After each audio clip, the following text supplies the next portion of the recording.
성경입니다. 다니엘서 5장 22절부터 봉독하도록 하겠습니다.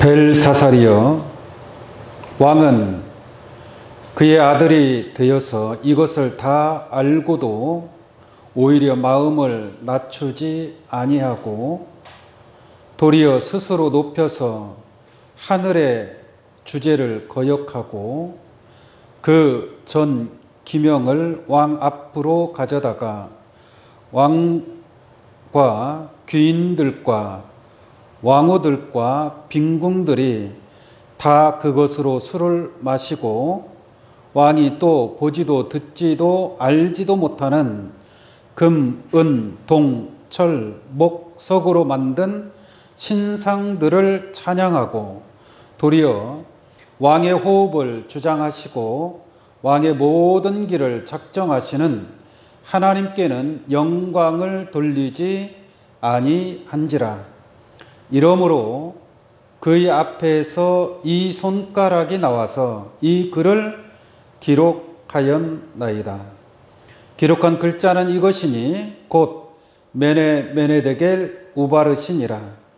그 뜻을 해석하건대 메네는 하나님이 이미 왕의 나라의 시대를 세워서 그것을 끝나게 하셨다 함이요, 데겔은 왕이 저울에 달려서 부족함이 되었다 함이요, 베레스는 왕의 나라가 나뉘어서 메대와 바사 사람에게 준바되었다 함이니이다. 아멘. 네, 다니엘서 5장 22절에서 28절까지 봉독해 드렸습니다. 오늘 이 말씀을 통해서 사람의 손가락을 통한 바벨론 멸망이라는 제목으로 말씀을 증거하도록 하겠습니다. 오늘은 다니엘서 5장에 기록된 하나님의 말씀을 깨닫는 귀한 축복의 시간이 되시기를 원합니다. 일단 다니엘은 지나간 역사설인 것 같지만 사실상 지나간 역사가 아니라 지나간 역사를 비유하여 빙자하여 앞으로 이루어질 섭리를 그림자적으로 보여주고 있음을 깨닫는 그러한 시간이 될 줄로 믿습니다. 다니엘서 12장 4절을 한번 보겠습니다. 다니엘아, 마지막 때까지 이 말을 간수하고 이 글을 봉함하라. 마지막 때까지. 이 다니엘서는 언제까지 봉함되어 있다는 얘기예요? 마지막 때까지 이 다니엘서의 말씀이 간수하고 이 글을 봉함하라. 마지막 때가 되기 전에는 열리지 않는다라는 얘기예요. 열리지 않는다라는 것은 이 다니엘서가 이루어지지 않는다. 열려야 이루어질 거 아니겠습니까? 그래서 마지막 때가 되어야만이 이 다니엘서에 기록된, 또한 오늘 본문 말씀에 기록된 내용도 마지막 때에 성취될 하나님의 뜻이다라는 것을 깨달을 수가 있습니다. 그때에 많은 사람이 빨리 왕래하며, 이 마지막 때가 되면 많은 사람이 어떻게 한다고요? 빨리 왕래하게 됩니다. 빨리빨리 왕래하며 지식이 더하리라.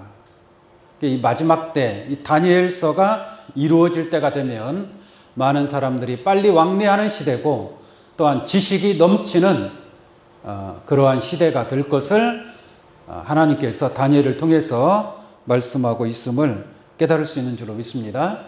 그래서 이 다니엘서에 기록된 말씀은 마지막 때에 성취될 하나님의 뜻이다라는 것을 알 수가 있습니다. 그래서 이 다니엘서는 구약에 기록이 되어 있지만 구약 속의 계시록이다라고 말을 합니다. 구약 속의 계시록. 우리가 계시록 하면 성경의 맨 마지막 계시록이 있죠. 계시록 22장 10절 한번 더 보겠습니다. 계시록 22장 10절.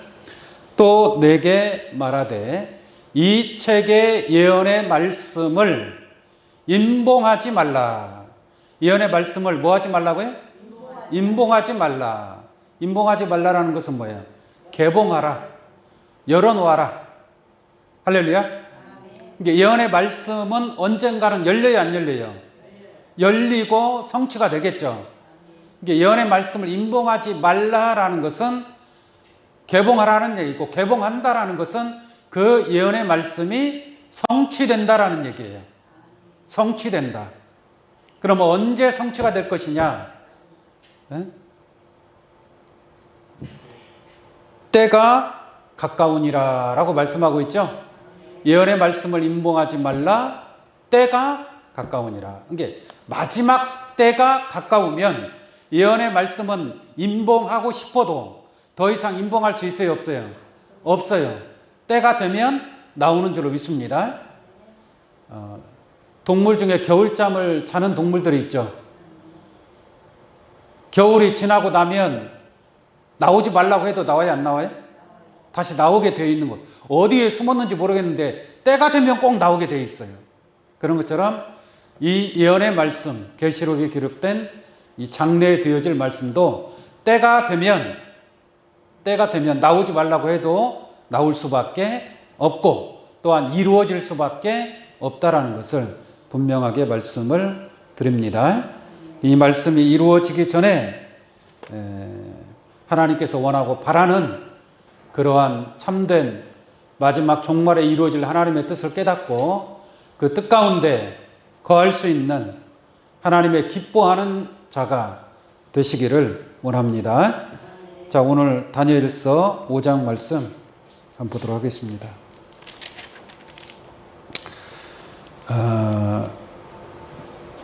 이 다니엘서 5장에 기록된 말씀은 바벨론 왕 하면 누가 생각나요? 바벨론 왕 느부갓네살. 많이 들어보셨죠? 이 바벨론에 의해서 유다가 망했거든요. 그래서 다니엘과 세 친구 사드락과 메삭과 아벳느고 바벨론의 포로로 붙잡혀 갔습니다. 근데 이 느부갓네살 왕이 죽고 그 아들 벨사살 왕이 또 바벨론 왕이 됩니다. 근데 이 벨사살 왕이 하나님을 섬기는 것이 아니라 각종 이방 신상들을 섬겨요. 신상들을.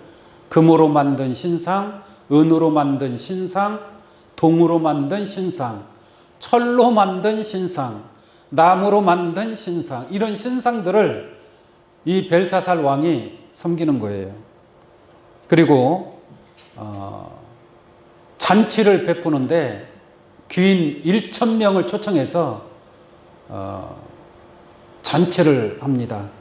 잔치를 하면서 그 예루살렘 성전에서 가져온 여러 가지 많은 그 그릇을 가지고 술잔을 해요. 술잔으로 써먹어요. 이 벨사살 왕이 이제 하나님은 안중에도 없는 것이죠. 근데 이러한 잔치 자리에서 갑자기 한 손가락이 출현을 합니다. 손가락이 출현하는데 그 손가락이 벽에다가 글을 써요. 글씨를 하나 씁니다. 그 내용 한번 잠깐 보겠습니다. 5절 보겠습니다. 다니엘서 5장 5절을 보겠습니다. 그때는 이제 잔치를 벌일 때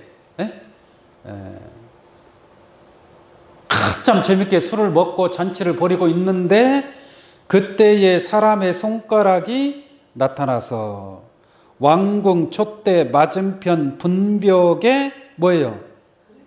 글자를 쓰죠? 뭐가 써요? 사람의 손가락이 나타나서.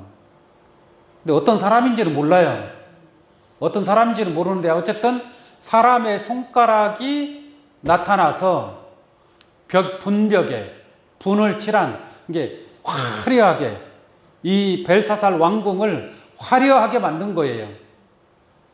그 분벽에 글자를 쓰는데 왕이 그 글자 쓰는 손가락을 본지라 라고 말씀하고 있습니다. 그 손가락을 갑자기 사람의 손가락이 나타나서 글씨를 쓰니까 무서워요, 안 무서워요? 얼마나 무섭겠습니까? 두렵죠. 6절까지 보겠습니다. 이에 왕의 즐기던 빛이 변하고 그 생각이 번민하여 넓적다리마디가 녹는 듯 하고 그 무릎이 서로 부딪힌지라. 얼마나 두려워했는가를 알 수가 있는 거죠. 벨사살 왕이 간담이 서늘하고 정말 무서워서 무릎이 부딪히고 넓적다리마디가 녹는 듯하고 그렇게 기록이 되어 있습니다. 그래서 벨사살 왕이 그 사람의 손가락에 나타나서 쓴 글이 저게 무슨 뜻이냐 모르는 거예요. 그래서 이 벨사살 왕이 그 바벨론 나라의 그 술객들, 술사, 점쟁이, 점성자,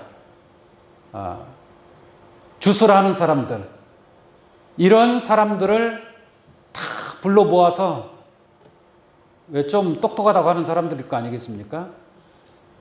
바벨론 박사들, 이런 사람들을 다 불러 모아서 도대체 저 글씨가 무슨 뜻이냐? 손가락이 나타나서 글을 썼는데 뭔 뜻인가는 알아야 될 거 아니에요.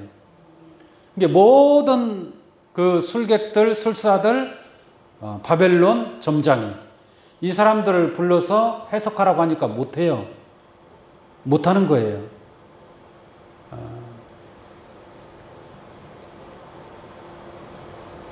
그러니까 벨사살 왕이 얼마나 더 걱정이 되겠어요. 그 내용이라도 좀 알아야 되는데. 그래서 고민을 하고 있으니까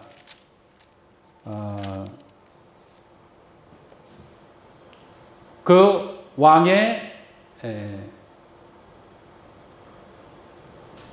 어머니가 되는지 할머니가 되는지는 모르겠지만 태후가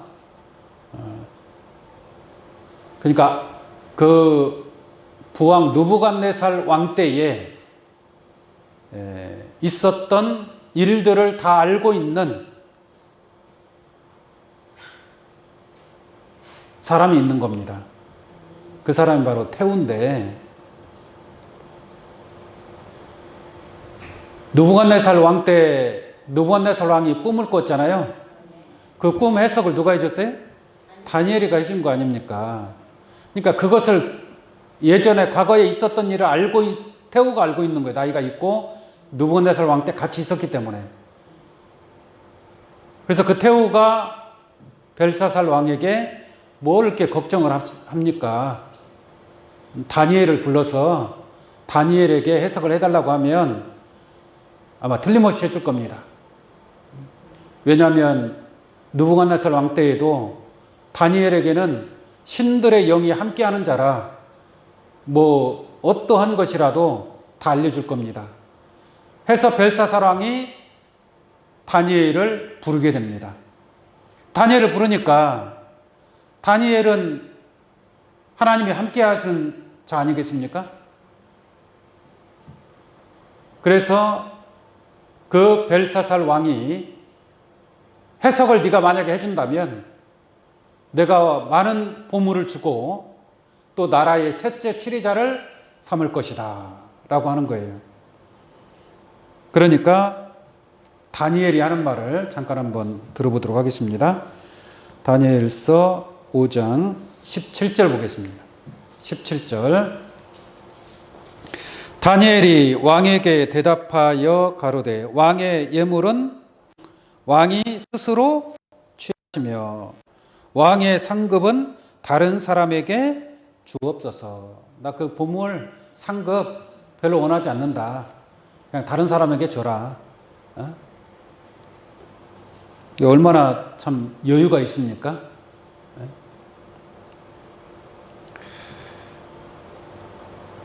그럴지라도 내가 왕을 위하여 이 글을 읽으며 그 해석을 아시게 하리이다 라고 말씀하고 있죠. 그래서 다니엘이 벨사살 왕에게 이제 1장 연설을 쫙 하게 됩니다. 느부갓네살 왕 때부터 있었던 일들을 쭉 얘기를 하고 벨사살 왕에 대해서 책망도 하고 하면서 쭉 말씀을 하고 있는데 22절부터 한번 보도록 하겠습니다. 22절부터 벨사살이여 왕은 그의 아들이 되어서 이것을 다 알고도 오히려 마음을 낮추지 아니하고 교만하다는 얘기죠. 벨사살 왕이 하나님 앞에서 교만을 떨었다는 얘기입니다. 도리어 스스로 높여서 하늘의 주제를 거역하고 그 전 기명을 왕의 앞으로 가져다가 왕과 귀인들과 왕후들과 빈궁들이 다 그것으로 술을 마시고 왕이 또 보지도 듣지도 알지도 못하는 그 문, 동, 철과 목석으로 만든 신상들을 찬양하고 도리어 왕의 호흡을 주장하시고 왕의 모든 길을 작정하시는 하나님께는 영광을 돌리지 아니한지라. 무슨 말씀인지 아시겠습니까? 결론적으로 그 글자는 손가락이 나타내서 쓰신 그 글자는 왕이 하나님을 거역하고 하나님의 뜻을 따르지 않고 도리어 예루살렘 성전에서 가져온 거룩한 그릇에 술을 따라 마시는 그런 하나님을 경히 여기는 그러한 행동을 하였으며 또 수많은 신상들을 섬긴 것을 다니엘이 벨사살 왕을 책망하고 있습니다. 이거는 책망하는 차원이 아니라 또 경고하는 차원도 아닙니다. 당신이 이렇게 하였으므로 결론적으로 벨사살 왕은 죽임을 당할 것을 이 손가락이 나타나서 기록하게 된 겁니다. 자, 24절 보겠습니다. 이러므로 그 앞에서 이 손가락이 나와서 이 글을 뭐예요? 기록하였나이다. 이러므로라는 것은 벨사살 왕의 행동으로 말미암아 하나님을 거역하고 이방 신상을 섬김으로 말미암아 이러므로 그 앞에서 이 손가락이 나와서 이 글을 기록하게 되었다라고 말씀하고 있는 줄로 믿습니다. 왜 손가락이 출현을 했는지 그 이유를 아시겠죠? 그래서 이 손가락이 글을 기록하는 거예요. 그 내용을 한번 알아보도록 하겠습니다. 25절입니다. 기록한 글자는 이것이니 곧 메네 데겔 우바르신이라. 메네 데겔 뭐예요? 우바르신. 도대체 저게 무슨 말이냐 이거죠. 무슨 뜻이냐? 어느 누구도 아는 자가 있어요, 없어요? 바벨론의 똑똑한 자들 다 끌어모아가지고 해석해봐. 몰라요. 하나님의 신이 함께하는 자가 아니면 결단코 알 수가 없는 줄로 믿습니다. 없는 것입니다. 느부갓네살 왕이 꿈을 꾸었는데 너무 희한한 꿈을 꾸었어요. 그것을 다니엘이 알려주지 않습니까?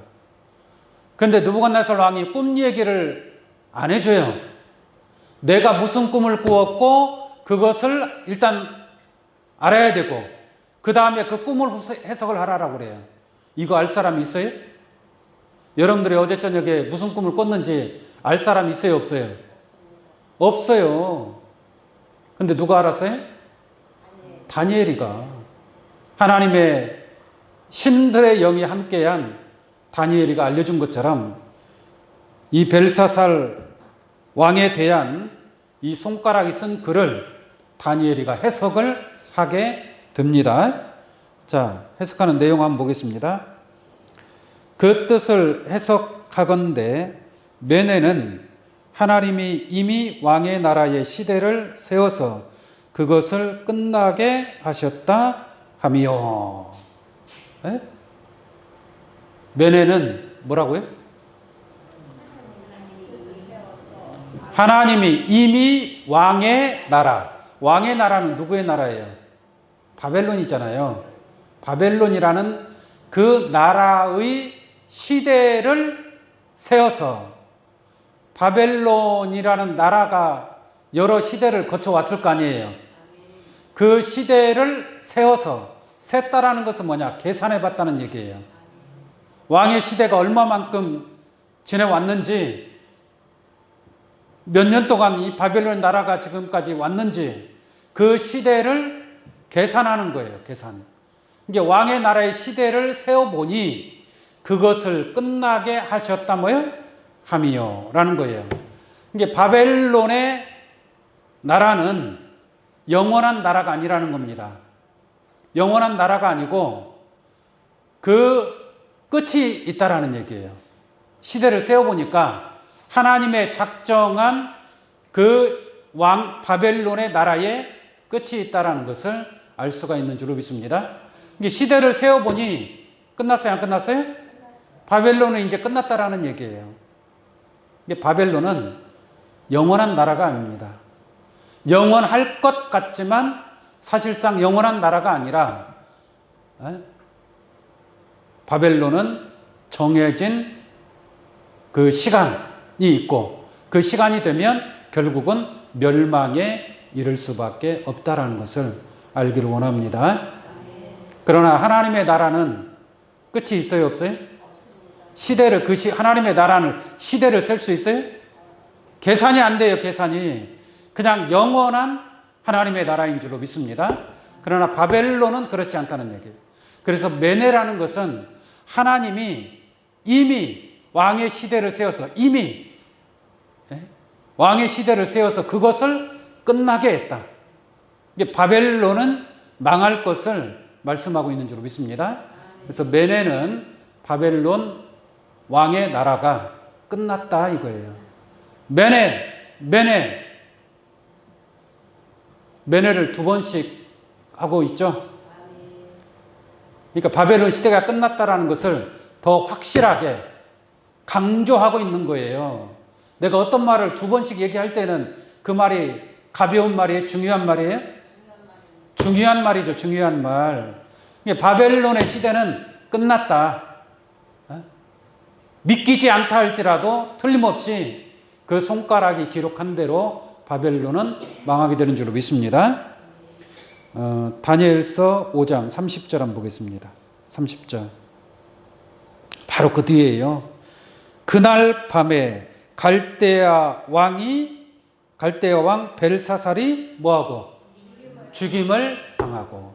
그냥 그날 밤에 죽임을 당한 거예요. 그날 밤에. 무슨 기한이 더 있는 것도 아닙니다. 왕의 나라의 시대를 세워서 그것이 끝났다고 그랬죠. 끝나버렸기 때문에 벨사살 왕이 그날 밤에 죽임을 당하고 메대 사람 다리오가 나라를 얻었는데 때에 다리오는 62세였더라. 이게 메데 바사국에 의해서 이 바벨론이 멸망을 받은 거예요. 그날 밤에. 너무 놀랍지 않습니까? 그 글자, 메네메네덱의 우바르신 그 글자를 기록함으로 말미암아 이 바벨론이 망하게 되었다는 것을 알기를 원합니다. 그러면 이러한 바벨론의 멸망이, 이것은 구약의 역사란 말이에요. 구약의 BC 한 530년경에 있었던 이 역사인데, 이 바벨론이 멸망하는 역사가 계시록에 또 나오거든요. 계시록에. 이게 사실상 바벨론이 멸망한 것 같은데, 메네를 통해서 멸망한 것 같은데, 계시록에 바벨론이 살아있다는 얘기예요. 바벨론이. 자, 한번 보겠습니다. 계시록 18장.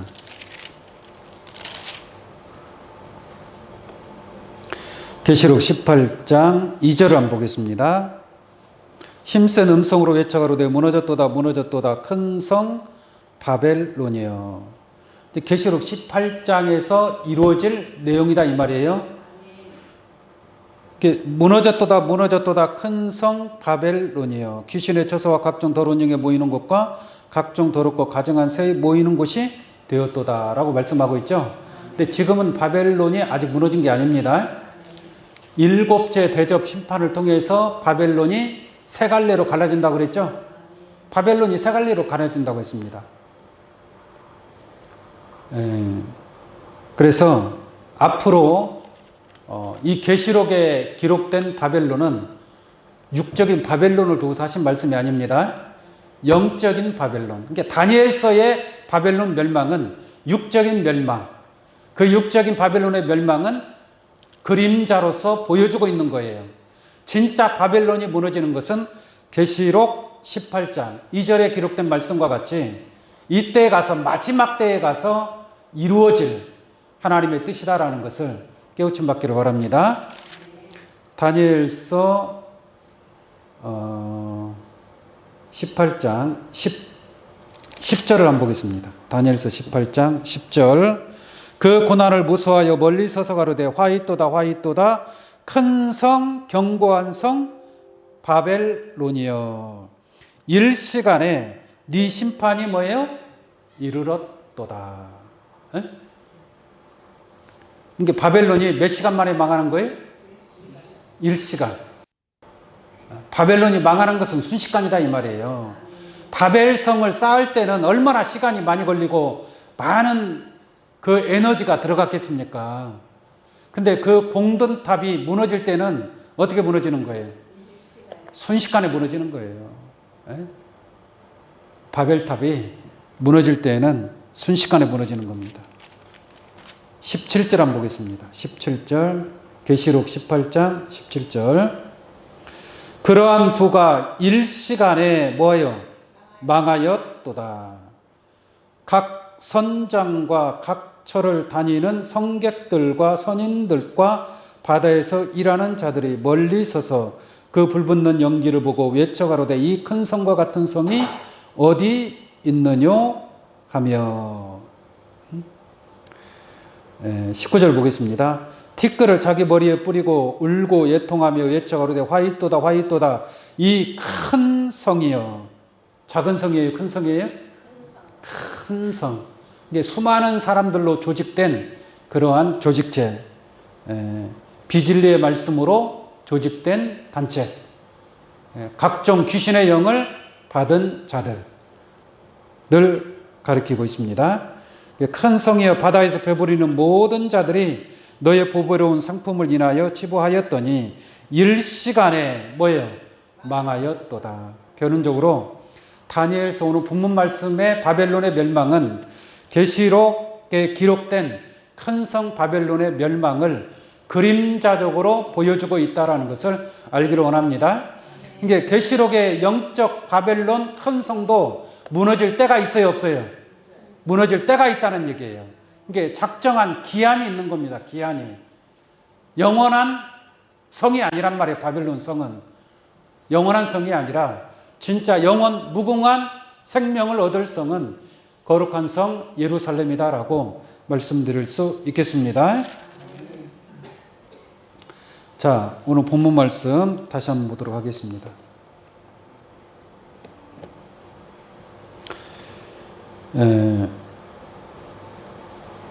25절부터 다니엘서 5장 25절입니다. 기록한 글자는 이것이니 곧 메네메네덱의 우바르시니라. 그 뜻을 해석하건대 메네는 하나님이 이미 왕의 나라의 시대를 세워서 그것을 어떻게 했다? 끝나게 하셨다 이 말이에요. 그게 메네란 말이에요. 메네. 그러니까 마지막 때에도 영적인 바벨론이 멸망하기 위해서는 어떤 글자가 필요해요? 메네. 메네가 한 번이 아니라 뭐예요? 두 번. 네? 할렐루야. 확실하게 바벨론은 멸망에 이르게 될 줄로 믿습니다. 메네라는 글자가 나타나야 돼요. 그 글자를 쓰는 건 누구예요? 사람의 손가락이 나타나서 그 왕궁 촛대 맞은편 분벽에 글을 썼다고 그러지 않습니까? 이게 사람의 손가락이 나타나야 되겠죠? 그 손가락이 기록한 글자에 의해서 바벨론은 그날 밤에 망하게 된 줄로 믿습니다. 그 다음에 대겔은 무엇이냐? 37절, 27절이네. 27절. 대겔은 왕이 저울에 달려서 부족함이 베었다 함이요. 이 벨사살 왕을 저울에 달아봤어요. 저울에 달아보니까 무게가 있다는 얘기예요? 없다는 얘기예요? 무게가 없다는 얘기예요. 무게가. 그래서 부족하다. 부족한 바벨론 왕이 되어버린 겁니다. 여러분들은 저울에 달면 어떨 것 같아요? 무게가 좀 있을 것 같습니까? 어떤 사람 무게 있는 사람도 있고 그러잖아요. 비유로 저 사람 참 무거운 사람이라고. 그죠? 무거운 사람이니까 뭐 키로수가 많이 나간다는 얘기? 어떤 사람은 키로수가 많이 저 사람은 진짜 가벼운 사람이라고 그런 말을 하죠. 이게 무게가 나간다. 이게 가볍다라는 것은 말하는 것이나 행동하는 것이 가볍게 행동할 때 가볍다라고 얘기하는 거죠. 우리가 영적인 신앙에 무게가 있어야 될 줄로 믿습니다. 그 하나님께서 여러분들을 저울에 달아볼 때가 있어요.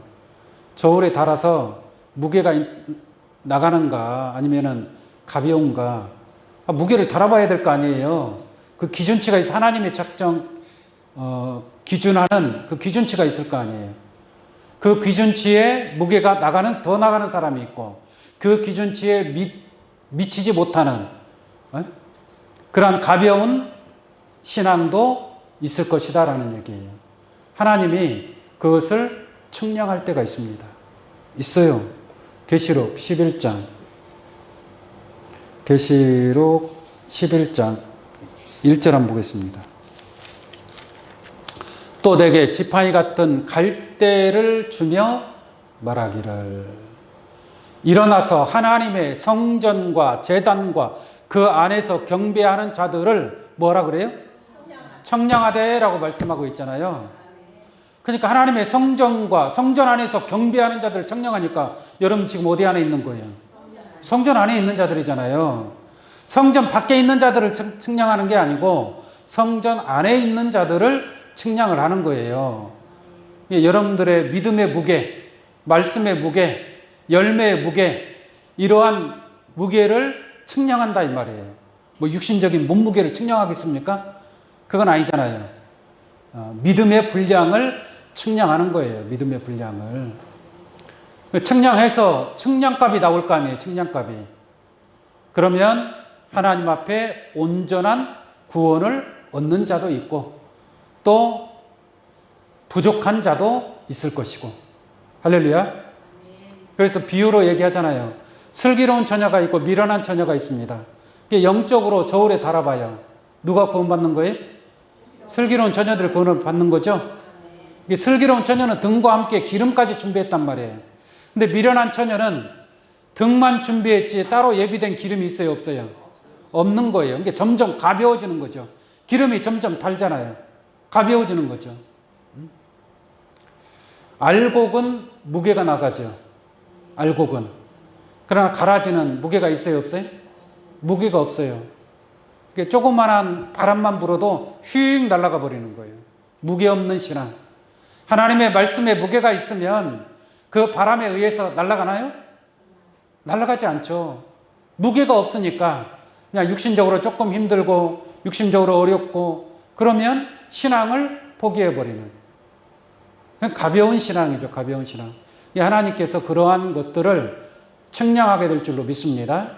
이게 무게 있는 신앙이 되어야 되겠죠.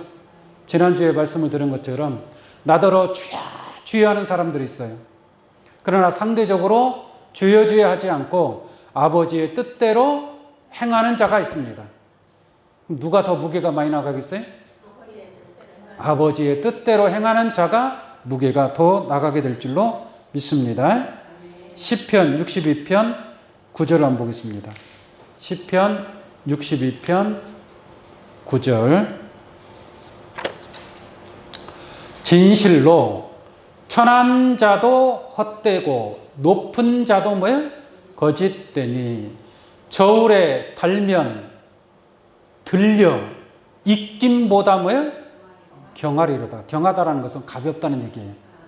여러분들 익김, 겨울에 추워서 입에서 익김이 나오잖아요. 그 익김이 무게가 있어요? 그게 무슨 무게가 있겠습니까? 네? 그런데 천한 자도 헛되고 높은 자도 거짓되고 진짜 하나님의 저울에 달면 익김보다 뭐예요? 가벼운 신앙. 익김보다 가벼운 신앙은 저울에 달아서 부족한 자로서 바벨론이 망할 때에 함께 망하게 될 줄로 믿습니다. 결국은 망할 수밖에 없는 것입니다. 자, 오늘 본문 말씀 다시 보겠습니다. 다니엘서 5장 24절로 보겠습니다. 24절이 아니고요. 28절로 보겠습니다. 28절. 메네 데겔. 데겔은 저울에 달아보니 부족함이 되었다. 네? 우리도 부족한 것들이 많이 있죠? 부족한 것이 얼마나 많이 있습니까? 그러나 그 부족한 것들을 채워가야 되겠죠.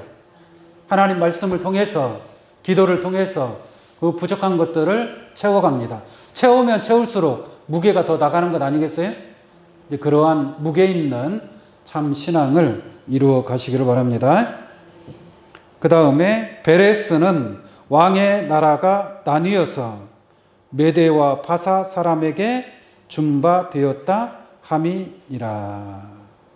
그래서 베레스는 나라가 나누어질 것을, 나누어진다는 것은 메대와 바사국에 의해서 바벨론이 망하거든요. 그러니까 메대와 바사국으로 나눠지게 된 거예요. 그것을 베레스라고 합니다. 근데 앞에서는 우바르신이라고 그랬죠. 우바르신. 근데 뒤에서는 베레스라고 그러죠. 우는 접속사예요. 우는 접속사. 그리고라는 뜻이고, 바르신. 바르신은 나누어진다라는 뜻이에요. 나누어진다. 베레스나 바르신은 같은 말이 되겠습니다. 자, 이 메네 데겔 우바르신을 기록한 손가락이 있잖아요. 그 손가락은 도대체 어떤 손가락이냐? 그 손가락의 출현을 통해서 결론적으로 바벨론이 멸망에 이르게 된 줄로 믿습니다. 그러면 그 손가락은 도대체 어떠한 손가락인가? 그 손가락에 관해서 한번 성경을 통해서 알아보도록 하겠습니다. 어쨌든 간에 손가락이 나타나야 마지막 계시록에 그 영적 큰 성 바벨론이 있잖아요. 그 바벨론을 무너뜨릴 수 있는 거 아니에요. 마지막 때에도 손가락이 나타나야 될 줄로 믿습니다. 자, 이 손가락에 관해서 한번 보도록 하겠습니다. 출애굽기 8장 19절 한번 보겠습니다. 출애굽기 8장 18절부터 출애굽기 8장 18절. 술객들이 자기 술법으로 이것을 행하여 이를 내려 하였으나 못하였고 이는 사람과 생축에게 있은지라. 19절. 술객이 바로에게 고하되, 이 술객은 애굽의 술객들을 얘기하는 겁니다. 지금 저 내용은 애굽에 10가지 재앙을 내리잖아요. 모세가 애굽에 10가지 재앙을 내리는데 세 번째 재앙이 티끌을 이를 만드는 재앙이에요. 티끌이 이가 돼. 하수 물을 변해서 피가 되게 하는 재앙도 있었죠. 그 다음에 하수에서 막 개구리가 올라오는 재앙도 있었죠. 그 다음에 세 번째 재앙이 티끌이 이가 되는 재앙이란 말이에요. 근데 첫 번째, 두 번째 재앙은 애굽의 술객들도 그걸 똑같이 해요. 물을 변해서 피가 되게 하고, 그 다음에 개구리가 올라오게 하는 그러한 재앙을 애굽의 술객들도 하더라 이 말이에요. 근데 세 번째 재앙이 티끌이 이가 되는 재앙을 했단 말이에요. 그러니까 술객들이 그걸 보고 뭐라고 하느냐. 지금 저 써 있는 말씀이에요. 술객이 바로에게 고하되 이는 하나님의 뭐예요? 권능이니이다. 이게 이러한 것은 사람으로서는 할 수 없고 하나님의 뭐예요? 권능으로만이 이루어진다라는 얘기예요. 그러니까 이 술객들은 저러한 것을 할 수 있다는 얘기 없다는 얘기예요. 못한다는 얘기예요. 여기서부터는 못해요. 이제 술객들이 따라오질 못하는 겁니다.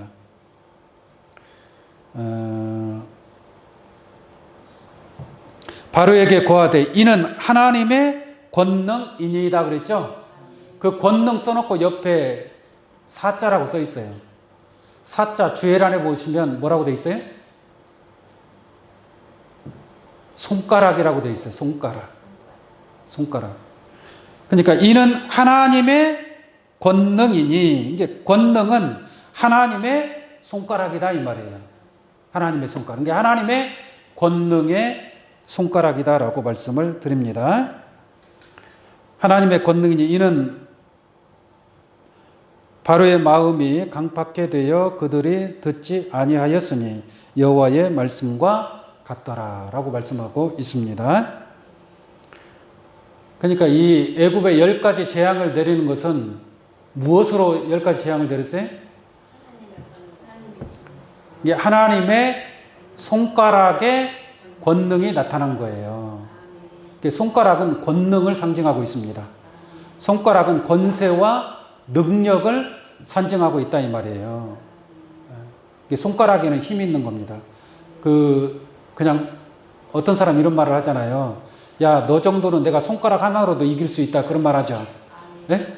이게 손가락은 자기의 힘이고 권세를 가리키고 있다니까요. 그러니까 애굽에 10가지 재앙을 내린 것은 하나님의 손가락으로 재앙을 내렸다는 얘기예요. 그 손가락은 곧 권세와 능력을 상징하고 있음을 알 수가 있는 줄로 믿습니다. 시편 8편 3절 한번 보겠습니다. 시편 8편 3절. 주의 손가락으로 만드신. 무엇으로 만들었다고요? 손가락으로 만들었다. 무엇을? 주의 하늘과 주의 베풀어 두신 달과 별들을 손가락으로, 하나님이 손가락으로 하늘과 달과 별들을 만드셨다라고 말씀하고 있습니다. 이게 진짜 무슨 하나님이 손가락이 있어서 손가락으로 만들었다는 얘기가 아니겠죠? 하나님의 능력으로, 하나님의 권세로서 해와 달과 별들 천지 만물을 하나님께서 창조하신 줄로 믿습니다.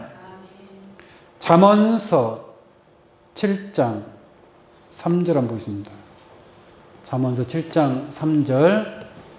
이것을 네 손가락에 매며 이것을 네 마음판에 새기라. 이것이 뭐냐면 하나님의 명령과 법입니다. 하나님의 명령과 법, 곧 하나님의 말씀을 손가락에 매라 이 말이죠. 이게 손가락은 하나님의 말씀의 힘이고 능력이고 권세라는 것을 알 수가 있는 줄로 믿습니다. 그래서 구약에는 하나님께서 모세를 들어서 하나님의 능력과 권세를 나타낸 줄로 믿습니다. 애굽에 10가지 재앙을 내렸잖아요. 모세를 통해서 이루어진 거예요. 자, 신약에 와서 어떠한 손가락이 또 나타나는가 한번 보도록 하겠습니다. 누가복음 11장 20절을 한번 보겠습니다. 누가복음 11장 20절. 그러나 내가 만일 하나님의 손을 힘입어 귀신을 쫓아내는 것이면 하나님의 나라가 이미 너희에게 임하였느니라. 예수님 말씀하시는 거예요. 내가 귀신을 쫓아낼 때 하나님의 손을 힘입어 귀신을 쫓아낸다 이 말이에요. 하나님의 손을 힘입어 귀신을 쫓아낸다. 그 손이라고 써있고 주엘안에 보면 3번 주엘안에 보면 뭐라고 되어 있어요? 누가복음 11장 20절 말씀에 하나님의 손을 힘입어 귀신을 쫓아낸다는 말이 있죠. 그 하나님의 손, 그 손 써놓고 그 옆에 3자라고 써 있어요. 주엘안에 보시면 손가락이라고 되어 있습니다. 그러니까 하나님의 손가락을 힘입어 귀신을 쫓아낸다 이 말이에요. 예수님이 그러한 그 기사와 이적, 귀신을 쫓아내는 그러한 일들을 하셨을 때 누구의 손가락으로? 하나님의 손가락. 그러니까 예수님의 손가락이 곧 뭐예요? 하나님의 손가락. 하나님의 손을 힘입어 귀신을 쫓아내면 하나님의 나라가 너희에게 이미 임하였다라고 말씀하고 있습니다. 예수님이 손가락으로 여러 가지 많은 일을 하십니다. 에바다, 열려라 그러죠? 열려라라고 했을 때 눈이 열리고 귀가 열리고 입이 열린단 말이에요. 근데 예수님이 손가락으로 양 귀에 대시고 에바다 하니까 귀가 열리고 입이 열리게 된 줄로 믿습니다. 이게 바로 손가락의 능력이라는 얘기죠. 에바다의 손가락입니다. 예수님의 손가락은 에바다의 손가락이고 또 가늠하다 현장에서 잡힌 여인을 끌고 왔을 때에 예수님이 손가락으로 땅에 뭔가를 쓰시죠. 손가락으로 글을 써요, 안 써요? 글을 쓰지 않습니까? 이 글을 쓰므로 말미암아 이 가늠하다 현장에서 잡힌 여인은 돌에 맞아 죽을 위기에 처해 있지만 그 위기에 처한 여인을 구하게 되는 줄로 믿습니다. 그리고 이 악한 자들을 다 물리쳐버리지 않았습니까? 다 도망가지 않았습니까? 이게 바로 손가락의 능력이다라는 것을 깨우침 받기를 바랍니다.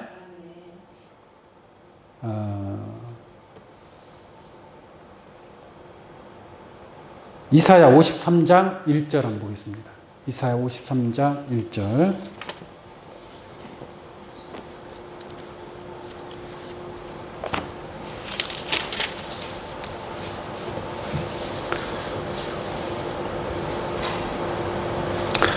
이사야 53장 1절을 보시면 우리의 전한 것을 누가 믿었느냐. 그 다음 뭐라고 되어 있어요? 여호와의 팔이 누구에게 나타났느냐. 여호와의 팔이니까 누구의 팔이에요? 하나님의 팔이잖아요. 그러니까 하나님의 팔이 누구한테 나타났느냐라는 얘기죠. 누구한테 나타났어요? 그 뒤에 보니까 그는 그러잖아요. 하나님의 팔이 나타난 그가 누구예요? 예수 그리스도란 말이에요. 이게 하나님의 권세와 능력이 예수에게 임한 줄로 믿습니다. 이게 하나님의 팔이 예수에게 있다라는 얘기죠. 그 권세와 그 능력이 예수에게 있음을 알 수가 있는 줄로 믿습니다. 이제 그 여호와의 팔이 누구에게 나타나느냐. 그는 주 앞에서 자라나기를 연한 순 같고 마른 땅에서 나온 줄기 같아서 고운 모양도 없고 풍채도 없은즉 우리의 보기에 흠모할 만한 아름다운 것이 없다. 이거 예수님에 관한 말씀이잖아요. 그러니까 여호와의 팔이 예수 그리스도를 통해서 나타나게 된다라는 것을 알기를 원합니다. 그래서 하나님께서 모든 하늘과 땅의 권세, 심판의 권세까지도 누구한테 주신 거예요? 예수님에게 주셨단 말이에요. 이게 하나님의 손가락이 예수 그리스도를 통해서 나타난 것이다.